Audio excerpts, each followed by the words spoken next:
Ladies and gentlemen, boys and girls, from Eric Lima Shenanigans of 1977, it's Monday, and you know what that means. It's time for another episode of the Raw Event Center. And now here's the man that will bring you all the wrestling action from Monday Night Raw, Mr. Eric M. Lima. Thank you very much, Mr. Announcer, sir. Well, hello there, everyone. Welcome to yet another episode of Eric Lima Shenanigans, 1977. Episode 2471 is the Raw Event Center for August the 18th, 2025. 10:50 p.m. Raw was over, 20 minutes ago? So I'm trying to get this right and everything else. There is an announcement to make about Monday Night Raw next week. Place in Birmingham, UK. The final Raw before Clash in Paris. That's a week from this Sunday. This coming Sunday is WWE Heatwave, an NXT event. And also AEW's Forbidden Door. I'm going to watch both of those events, and I'm going to give you a live reaction on both. It'll be very exciting. Also,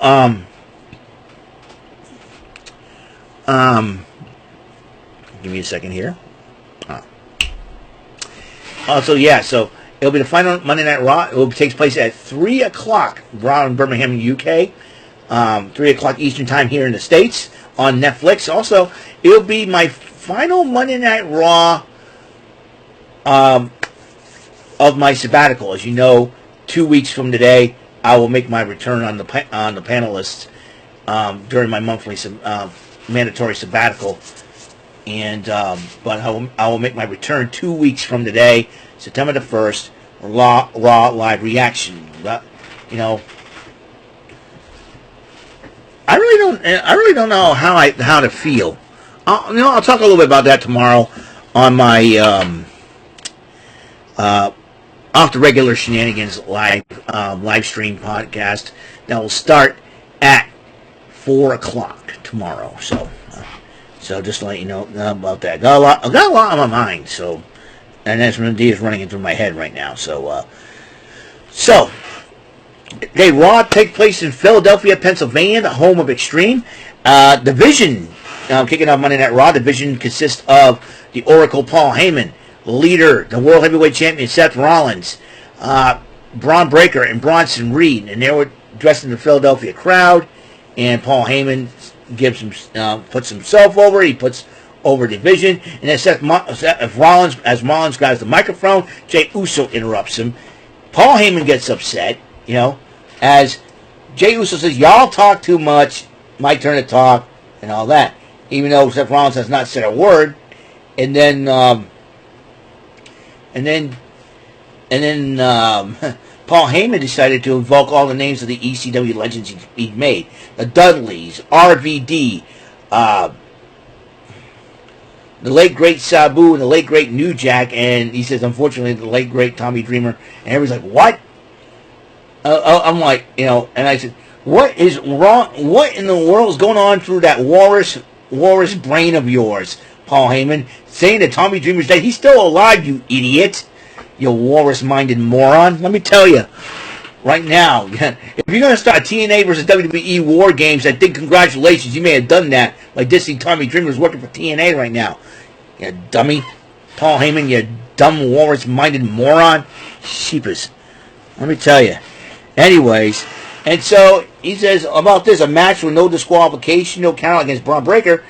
And Jey Uso says, you can stop right there, way ahead of you. How about this, you and me? Extreme Rules. Let's get it on. So that match, the match has already been made, but they decided to put in the stipulation of the Extreme Rules. Meanwhile, in the back, before Io Sky is prepared herself to face Raquel Rodriguez, the Kabuki Warriors, Asuka and Kairi Sane, apologized to her for last week, and she says that's okay, and we're good. And let us know if you need us. He said, well, I gotta be on my own this one. So Io went up against Raquel Rodriguez. And remember, they had that first match in NXT where Raquel Rodriguez defeated Io Sky when she was known as Io Shirai at the time for the NXT Women's Championship. Roxanne Perez got involved in the matchup, but the Kabuki Warriors did not come out. And per Io's question, listen, I love to do it on my own, but I know that some of the idiots will be at ringside This is why if I were in the Io Sky position, I would say something like, hey, listen, I know I want to do it on my own, but if you see any shenanigans over at ringside, come on out, stop them, let me take care of my opponent in the ring, make sure the outside interference does not happen. That's what I would have done. It would have been a smart move of mine. But Io wants to prove herself. Gotta respect that. But then Io Sky did win the match despite Perez's interference. So both Roxanne and Raquel attacked Io Sky after the match. But then here comes Rhea Ripley coming to the aid of Io Sky. Then and cleared the ring of both Judgment Day members. Then Jackie Redmond interviewed LA Knight about LA Knight's mission to become the World Heavyweight Champion. And CM Punk interrupts and said, hey, we're going to work together. I know what, listen, Clash in Paris is every man for himself, but we got to make sure that the vision does not stand in either way. And then LA Knight doesn't buy it. He says, forget it. So, and then Rhea Ripley talks to Io, asks her if she's okay, and she goes, thank you, and all that. Then the Kabuki Warriors confront both ladies, and they say, you asked us, Rhea comes out for you, but we didn't, and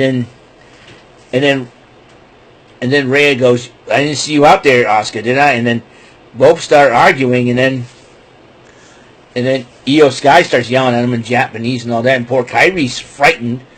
And then Asuka just told Rhea Ripley, stay out of her business. Well, the Judgment Day is making it her business. She used to be a member of that group, Asuka. You should know that by now. So then Penta went one-on-one with Xavier Woods.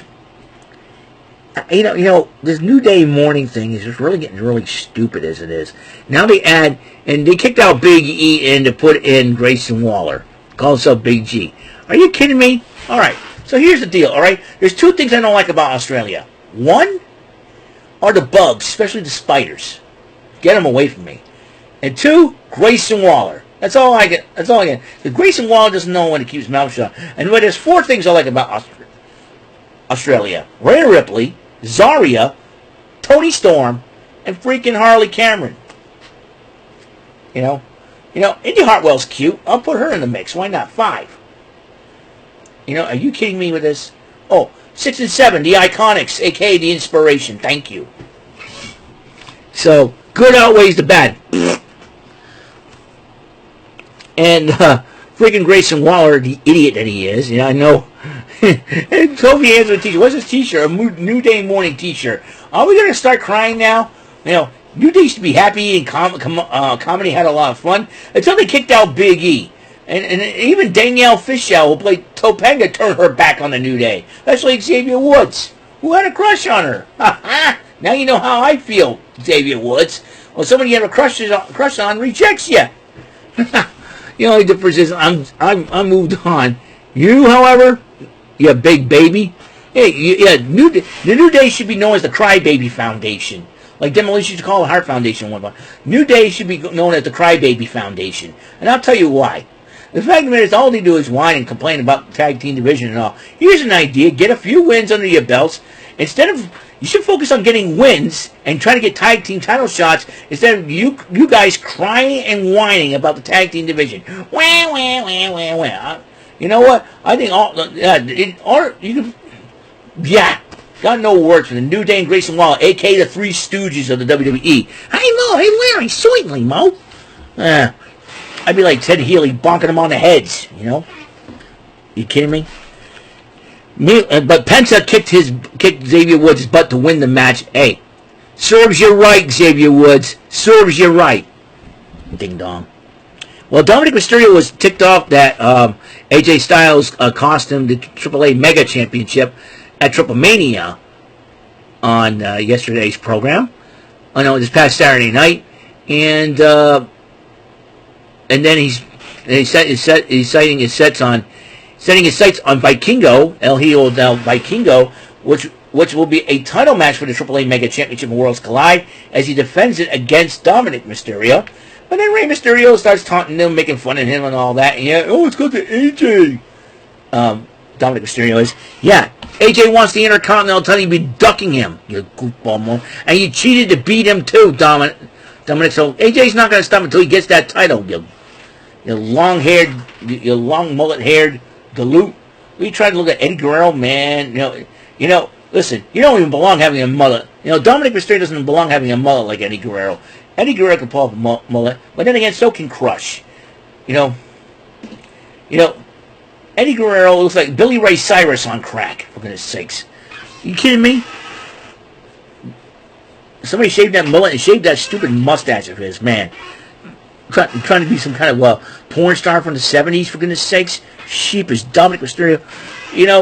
I hope Liv Morgan and Roxanne dumped your butt. You got a hot wife at home, you moron. Anyways, in a Judgment Day, Finn Balor and the winner of the Lord Farquaad lookalike contest, J.D. McDonough, faced the team in a non-title match of Dragon Lee from the LWO and Mr. Iguana. Mr. Iguana's got his own problems right now. I mean, he's one half of the mixed tag team champions of La Hydra, who accidentally knocked Lola Vice, Lola Vice and Mr. Iguana were kind of chummy as of late. So, but then the Judgment Day ended up winning that matchup, but the Dominic Mysterio decided to get involved, even though they, during the match. But then did tennis with the Silver Bowl champion Philadelphia Eagles, a couple players and their security guard.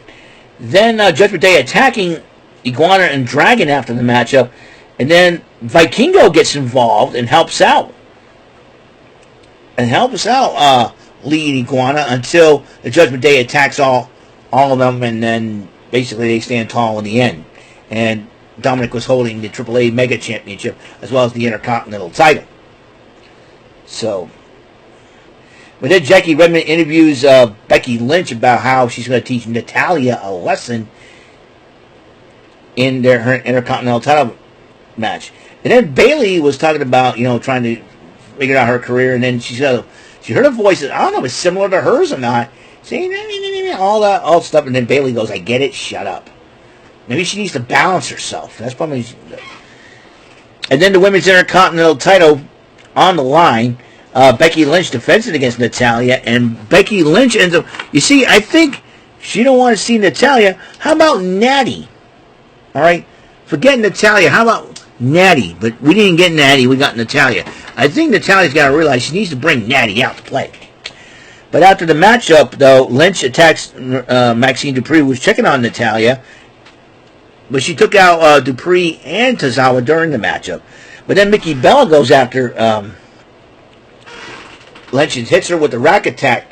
I think we might see a future title match between the two down the road. Jackie Redmond, busy lady at work. I always love to see Jackie Redmond's beautiful face. Interviews Sheamus. Then Rusev interrupts Sheamus, and they started almost going at it. Security separates them, and then all of a sudden Adam Pearce about had enough and said, "Enough. How about this? Clash in Paris, an old-fashioned Donnybrook match." So there you go.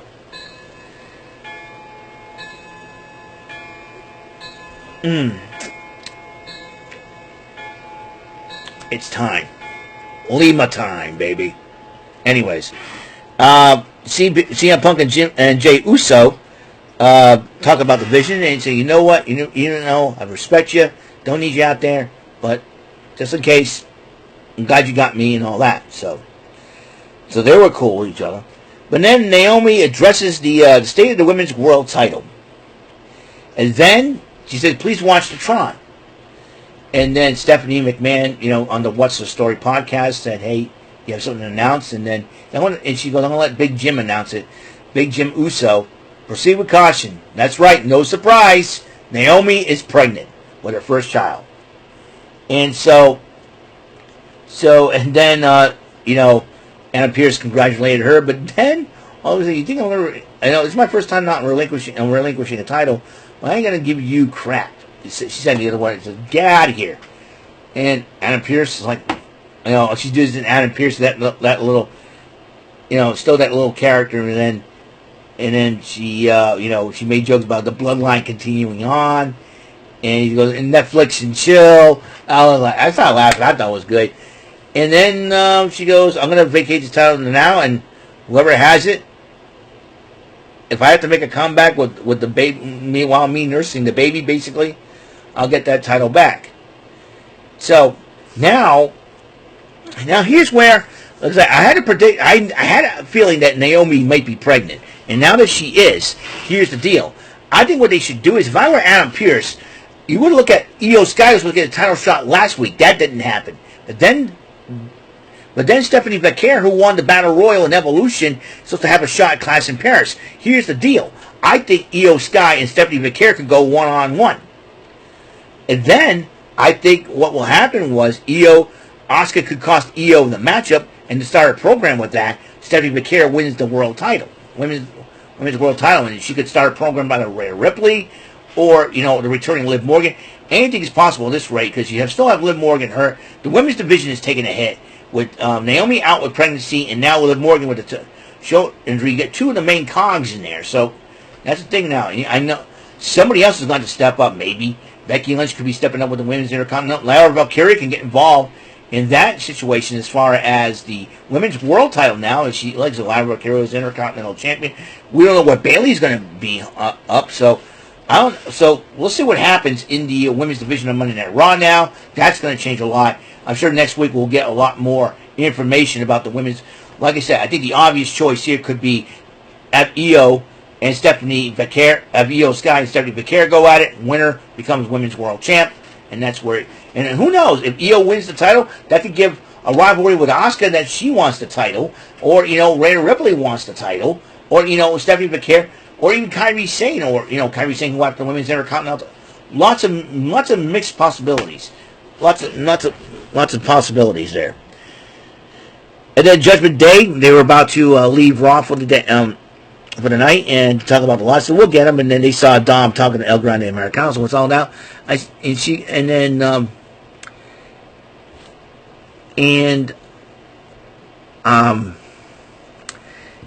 so he says, I believe I need to give Judgment Day an edge. And she goes, hey, I'll see you guys out there. And it looks like Finn Balor must be thinking about something. I don't know what Finn's thinking, but we'll find out for sure in the upcoming weeks.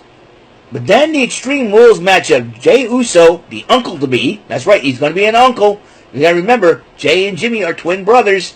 Jey's going to be an uncle. Uncle Yeet. I'm going to call him Uncle Yeet, because he's going to be an uncle. Uncle Yeet, Jey Uso, as he went up against Braun Breaker. Bronson Reed gets involved during the match. Remember, there's no disqualification, no count-outs, anything goes in this matchup.